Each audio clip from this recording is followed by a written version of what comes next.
ಸರ್ಕಾರ ಹಾಗೂ ಲಾರಿ ಮಾಲೀಕರ ನಡುವೆ ಸಂಧಾನ ವಿಫಲವಾಗಿದ್ದರ ಪರಿಣಾಮ ಮಧ್ಯರಾತ್ರಿಯಿಂದಲೇ ಲಾರಿ ಮಾಲೀಕರು ತಮ್ಮ ಲಾರಿಯನ್ನ ರಸ್ತೆಗೆ ಇಳಿಸೋದರ ಮೂಲಕ ಆಕ್ರೋಶವನ್ನ ಹೊರಹಾಕ್ತಾ ಇದ್ದಾರೆ.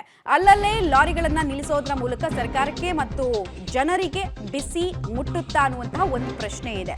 ಒಂದು 5 ಬೇಡಿಕೆಗಳನ್ನ ಅವರು ಪ್ರಮುಖವಾಗಿ ಇಟ್ಟಿದ್ರು.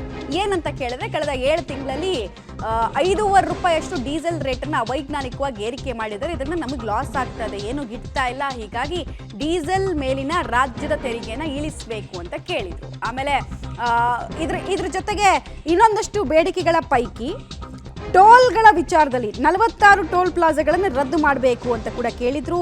ಸಾರಿಗೆ ಇಲಾಖೆ ರಾಜ್ಯದ ಗಡಿ ಭಾಗದಲ್ಲಿ ಸ್ಥಾಪಿಸಿರುವಂತಹ ಚೆಕ್ ಪೋಸ್ಟ್ಗಳನ್ನು ರದ್ದು ಮಾಡಬೇಕು ಅಂತ ಹೇಳಿ ಸಾಕಷ್ಟು ವಿಚಾರಗಳನ್ನ ಇಟ್ಟು ವಿವಿಧ ಹಂತದಲ್ಲಿ ಸಂಧಾನ ಸಭೆಗೂ ಕೂಡ ಹೋಗಿದ್ರು. ಆದರೆ ಅದೆಲ್ಲವೂ ವಿಫಲವಾದ ಪರಿಣಾಮ ಮಧ್ಯರಾತ್ರಿಯಿಂದ ಮುಷ್ಕರಕ್ಕೆ ಕರೆ ಕೊಡಲಾಗಿದೆ. ಬಟ್ ಸಂಚಾರದ ಮೇಲೆ ಏನಾದರೂ ಎಫೆಕ್ಟ್ ಆಗಿದೆಯಾ, ವಾಣಿಜ್ಯ ಚಟುವಟಿಕೆಗಳ ಸರಕಿನಲ್ಲಿ ಏನಾದರೂ ವ್ಯತ್ಯಾಸಗಳಾಗಿದೆಯಾ ಅಂತ ನೀವು ಕೇಳಿದ್ರೆ 7:30 ತನಕ ಕೂಡ ನಮಗೆ ಅಂಥದ್ದು ಯಾವುದೇ ಸಿಚುವೇಶನ್ ಕಾಣಿಸ್ತಾ ಇಲ್ಲ. ನೆಲಮಂಗಲ ಟೋಲು ರಾಜ್ಯದ 17ಕ್ಕೂ ಹೆಚ್ಚು ಜಿಲ್ಲೆಗಳಿಗೆ ಸಂಪರ್ಕ ಕೊಡುವಂತಹ ದಾರಿ ಇದು. ಸೊ ಇಲ್ಲಿ ಗೂಡ್ಸ್ ವಾಹನಗಳು, ಹೆವಿ ವೆಹಿಕಲ್ಸ್ಗಳ ಮೂವ್ಮೆಂಟ್ ಎಂದಿನಂತೆ ಸಾಗ್ತಾ ಇರೋದು ಕಂಡು ಬರ್ತಾ ಇದೆ. ಸೊ ನೀರಸ ಪ್ರತಿಕ್ರಿಯೆ ವ್ಯಕ್ತ ಆಯ್ತಾ ಹಾಗಾದ್ರೆ ಮುಷ್ಕರಕ್ಕೆ ಕರೆ ಕೊಟ್ಟಂತಹ 10ಕ್ಕೂ ಹೆಚ್ಚು ಸಂಘಟನೆಗಳು ಕೊನೆ ಮೂಮೆಂಟಲ್ಲಿ ಹಿಂದಕ್ಕೆ ಸರಿದ್ವಾ ಅನ್ನುವಂತಹ ಪ್ರಶ್ನೆ ಕೂಡ ಇದೆ.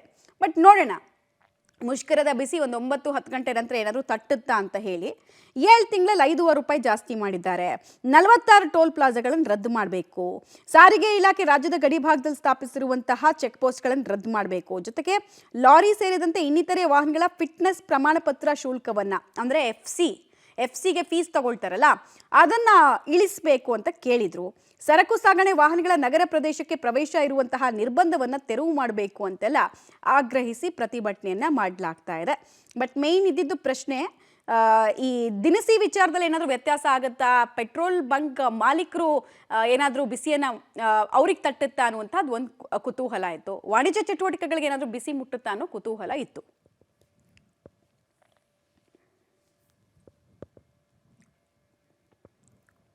ಓಕೆ, ಡೀಟೇಲ್ಸ್ ಕೊಡ್ತಾರೆ. ನೇರ ಸಂಪರ್ಕದಲ್ಲಿ ಜಾಯ್ನ್ ಆಗ್ತಾ ಇದ್ದಾರೆ ರಾಘು. 10ಕ್ಕೂ ಹೆಚ್ಚು ಸಂಘಟನೆಗಳು ಒಂದು 5-6 ಪ್ರಮುಖ ಬೇಡಿಕೆಗಳನ್ನು ಇಟ್ಕೊಂಡು ಮುಷ್ಕರಕ್ಕೇನೋ ಕರೆ ಕೊಟ್ವು. ಬಟ್ ಆರಂಭಿಕ ಹಂತದಲ್ಲೇ ನೀರಸ ಅನ್ನುವಂತಹ ಪ್ರತಿಕ್ರಿಯೆ ಯಾಕೆ ವ್ಯಕ್ತ ಆಗ್ತಾ ಇದೆ ಅಂತ ಅನ್ಸುತ್ತೆ? ತಾವಿರೋ ಸ್ಪಾಟ್ನಲ್ಲಿ ಮುಷ್ಕರದ ಬಿಸಿ ತಟ್ಟಿರುವಂತಹ ಸಾಧ್ಯತೆ ಎಷ್ಟು? ಮಮತಾ, ಗಮನಿಸ್ತಾ ಇದ್ದೀರಿ, ನಾನು ಯಶವಂತಪುರ APMC ಒಳಭಾಗದಲ್ಲಿದ್ದೇನೆ. ವಾಹನಗಳು ಬರುವಂಥ ವಾಹನಗಳೆಲ್ಲವೂ ಕೂಡ ಬರ್ತಾನೆ ಇದೆ. ಇವರೆಲ್ಲರೂ ಕೂಡ ನಿನ್ನೆ ಹೊರಟಿರ್ತಾರೆ, ಅಂದರೆ ನಿನ್ನೆ ಸಂಜೆಯೇ ಅಥವಾ ಮೊನ್ನೆ ಹೊರಟಿರುವಂಥವ್ರು. ಸಾಮಾನ್ಯವಾಗಿ ಇಲ್ಲಿಗೆ ಕೇವಲ ರಾಜ್ಯದಿಂದ ಮಾತ್ರ ಅಲ್ಲ, ಅಂತಾರಾಜ್ಯ ಜೊತೆಗೆ ಬೇರೆ ಬೇರೆ ಜಿಲ್ಲೆಗಳಿಂದಲೂ ಕೂಡ, ದೂರದ ಜಿಲ್ಲೆಗಳಿಂದಲೂ ಕೂಡ ಹೆಚ್ಚಿನ ಸಾಮಗ್ರಿಗಳನ್ನು ತೆಗೆದುಕೊಂಡು ಬರುವಂಥದ್ದು, ಗೂಡ್ಸ್ಗಳನ್ನು ತೆಗೆದುಕೊಂಡು ಬರುವಂಥದ್ದು ಇರುತ್ತೆ. ಇವರೆಲ್ಲರೂ ಹೊರಟಿರುವಂಥವ್ರು ಈಗ ಬಂದು ಎಲ್ಲವನ್ನ ಕೂಡ ಅನ್ಲೋಡ್ ಮಾಡ್ತಾ ಇದ್ದಾರೆ. ಸಾಮಾನ್ಯವಾಗಿ ಲಾರಿ ಮುಷ್ಕರಗಳು ಆರಂಭವಾದ ಮೊದಲ ದಿನ ಹೆಚ್ಚಿನ ಎಫೆಕ್ಟ್ ಅನ್ನ ಕೊಡೋದಿಲ್ಲ. ಯಾಕಂದ್ರೆ ಅವೆಲ್ಲವೂ ಕೂಡ ಅವರು ತೆಗೆದುಕೊಂಡಿರುವಂಥ ಲೋಡ್ಗಳನ್ನ ಬಂದು ಅನ್ಲೋಡ್ ಮಾಡಿದ್ಮೇಲೆ ಅವೆಲ್ಲವೂ ಡಿಸ್ಟ್ರಿಬ್ಯೂಟ್ ಆಗಿ ಅದಾದ ಬಳಿಕ 2ನೇ ದಿನದಿಂದ ಬರುವಂತಹ ಲೋಡ್ಗಳು ಯಾವಾಗ ಕಡಿಮೆ ಆಗ್ತಾ ಹೋಗುತ್ತೋ ಆ ಬಳಿಕ ಸಾಮಾನ್ಯವಾಗಿ ಅದರ ಕಾವು ಅಥವಾ ಅದರ ಎಫೆಕ್ಟ್ ತಟ್ಟೋದಕ್ಕೆ ಆರಂಭ ಆಗುತ್ತೆ. ಸೊ ಮೊದಲ ಹಂತವಾಗಿ ನೀರಸ ಪ್ರತಿಕ್ರಿಯೆ ಯಾಕೆ ಕಂಡು ಬರ್ತಾ ಇದೆ ಅಂದ್ರೆ ಅದೇ ಕಾರಣಕ್ಕಾಗಿ ಬರುವಂತ ವಾಹನಗಳೆಲ್ಲವೂ ಕೂಡ ನಿನ್ನೆ ಲೋಡ್ ಹಾಕೊಂಡು ಹೊರಟಿದಂತ ಎಲ್ಲ ವಾಹನಗಳು ಕೂಡ ವಾಪಸ್ ಬಂದ್ಬಿಡ್ತಾ ಇದೆ.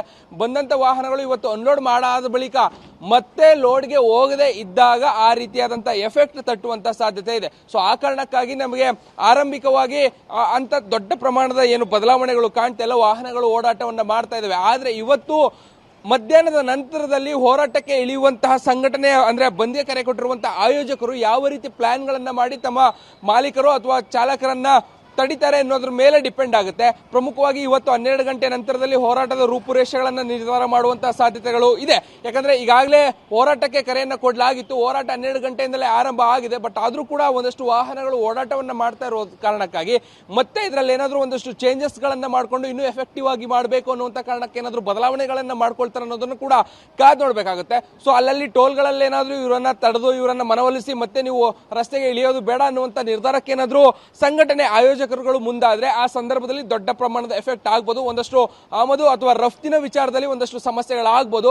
ಅಗತ್ಯ ವಸ್ತುಗಳೆಲ್ಲವೂ ಕೂಡ ಸಿಗ್ತಾ ಇದೆ. ಬಟ್ ಆದ್ರೆ ಬೇರೆ ರೀತಿ ಈಗ ಬರ್ತಾ ಇರುವಂತಹ ಗೂಡ್ಸ್ಗಳೇನಿದೆ ಇವೆಲ್ಲವೂ ಕೂಡ ಸ್ಥಗಿತ ಆದರೆ ಬೇರೆ ರೀತಿಯಾದಂತಹ ಒಂದಷ್ಟು ಸಮಸ್ಯೆಗಳು ಕೂಡ ಆರಂಭ ಆಗುವಂತಹ ಸಾಧ್ಯತೆ ಇದೆ. ಸೊ ಆ ಕಾರಣಕ್ಕಾಗಿ ಆರಂಭಿಕ ದಿನದಲ್ಲಿ ಯಾವುದೇ ಅಂತ ಬದಲಾವಣೆ ಕಾಣದೇ ಇದ್ರೂ ಕೂಡ ಮುಷ್ಕರ ಕಂಟಿನ್ಯೂ ಆಗ್ತಾ ಇದ್ದಾಗೇನೆ ಹಂತವಾಗಿ ಒಂದಷ್ಟು ಬದಲಾವಣೆಗಳು ಒಂದಷ್ಟು ಅಭಾವ ಎದುರಾಗುವಂತ ಸಾಧ್ಯತೆ ಇರುತ್ತೆ. ಸೊ ಆ ಕಾರಣಕ್ಕಾಗಿ ನಾವು ಇಷ್ಟು ಬೇಗ ಮೊದಲನೇ ದಿನದ ಆರಂಭದಲ್ಲೇ ನಾವು ಇಷ್ಟು ಬೇಗ ಅದನ್ನ ಡಿಸೈಡ್ ಮಾಡುವಂಥದ್ದು ಕಷ್ಟ ಆಗುತ್ತೆ. ಸೊ ಆ ಕಾರಣಕ್ಕಾಗಿ ಕಾದು ನೋಡಿ ಆ ನಂತರದಲ್ಲಿ ಪ್ರತಿಕ್ರಿಯೆ ಹೇಗಿದೆ, ಇದರ ಎಫೆಕ್ಟಿವ್ ಹೇಗಿದೆ ಅನ್ನೋಂಥದ್ದನ್ನ ನಿರ್ಧಾರ ಮಾಡಬಹುದಾಗಿದೆ. ಮಮತಾ.